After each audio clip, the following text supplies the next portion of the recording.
served, but also a monument to the peace that their service has brought. And the next slide, please. This kind of gives you a view looking up towards the memorial so that you can see the how it fits against the City Hall. And the next slide, please. And that's the up with the big wall around the olive tree, and that wall will have plaques on it and other information about veterans that will be available also for people to commemorate their loved ones.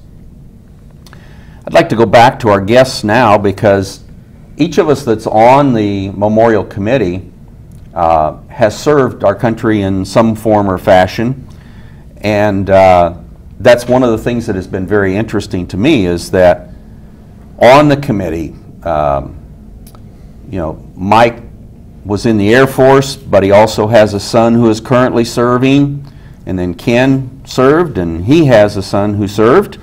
Yes, served in the Army, and my son also served in the Army and was lost in Iraq in 2004.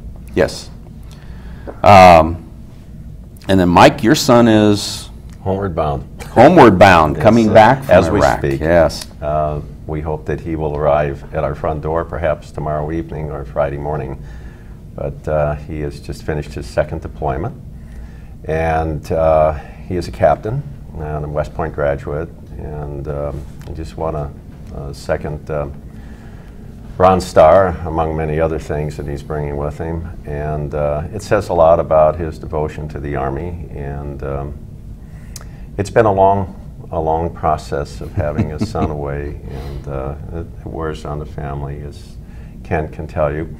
And but we're just elated to the fact that he is going to be here in the next few days.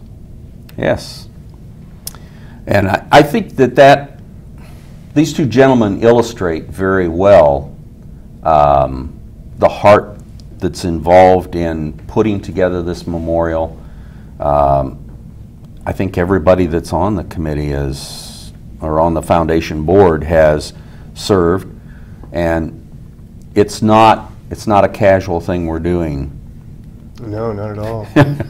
You know, I think it's important to recognize the service that individuals give for our freedom and for our country. I know, Mike, you've expressed some very poignant quotes in the past. I think it was one from Jefferson, I think, that you used in one of our meetings, but and I wish I could pull it up, but it won't come at the moment.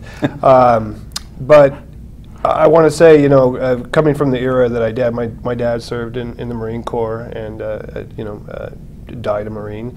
And, you know, he always brought forth the honor and service that to the day he died. He always reminded me of that.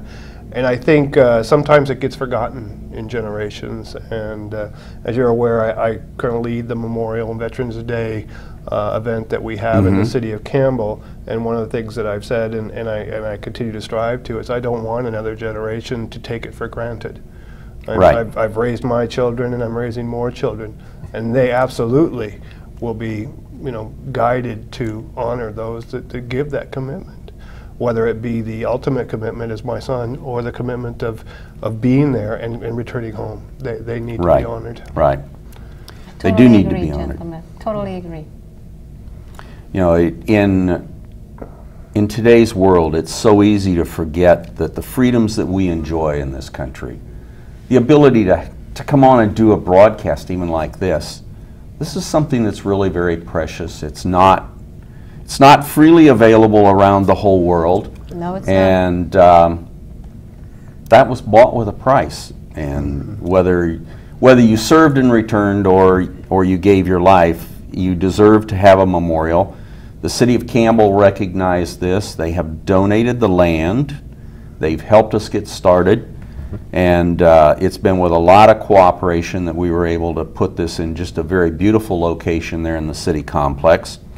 And there are some ways that you can be involved, and you see currently the phone number for the Memorial Foundation. We have a website also, www.campbellveteransmemorial.org. You can go on to that website. You can make donations there. You can see what we're doing, see the progress that we're doing. Now that we have the final design approved by the city, we'll move ahead with raising funds and getting the final plans done and getting ready to start construction on it. That's wonderful. And I do have, if I can. sure. Ken alluded to the quote that's attributed to Jefferson, and it was said that he said that the price of liberty is eternal vigilance. And I hope that we can use that statement somewhere within the memorial, although it's not been proposed yet. There should be a place for it, because that probably best describes what we've tried to do from our point of view as a country to protect our freedom and to help others that are trying to reach freedom as well. Yes, yes. And what we would like to invite audience members to do is to consider memorializing, you know, your father, your brother, your son, your daughter, whoever it might be in your family that has served in the military. You know, visit the website, decide how you would like to memorialize them. Think about whether you can afford to contribute to the memorial here. Mike, do you remember the amount of money we have to raise? Approximately. It's a little bit scary, but there is what we call the off-the-shelf estimate, and that means that if the foundation were to pay to purchase every part of it, it would be around $630,000. Given the economy as it is right now, it will probably be difficult to get to that point. But what we're hoping to do is to get donations in kind from the developers and contractors that would be helping us out in this process. And that would certainly drive the price down. However, it will take everybody's participation in terms of helping us raise money, and that includes our entire board, because one of the requirements is a board like this has to be a fundraising group. The other thing I think it's important too is at times people will donate or sponsor, I should say, a certain part of a memorial. For instance, we do have a sponsorship of the sculpture that you talked about with the boots and the weapon leaning up against a tree. But then there are other things like the walls, and of course we haven't talked about the water course in the project and the fountain. And the wall that you talked about that meanders along the back side of the project itself actually has cracks in it to indicate with dates when the conflicts occurred during our history as a country. And so those would be dated with an explanation. So it's a history wall, it's an educational piece. And you know, we would be looking for someone that would like to sponsor that wall, because it's a sizable part of the memorial itself. So what would also be there is the fountain. That's another, the flags, and you know, there's quite a few things that are available, but they're very, very expensive just for each one of those, and when you add them up, we've got a pretty tall order for us to fill. But I don't think you guys are going to have any problems.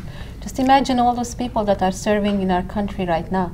I cannot see any mother not trying to give to this cause. I just cannot. I don't care how tough is the time is, you know. When you have your son or daughter serving in another country and fighting for your country, this beautiful big United States, you know, I mean, I just can't, I don't care how much, but it's hard to see. I don't care how hard it is here for us. Those guys out there, they have it a lot tougher. I know a lot of moms and a lot of Gold Star moms, and I can echo that you're 100% on. Many have done as much as they can to help their children to be remembered. And I would almost guarantee that the father would do the same.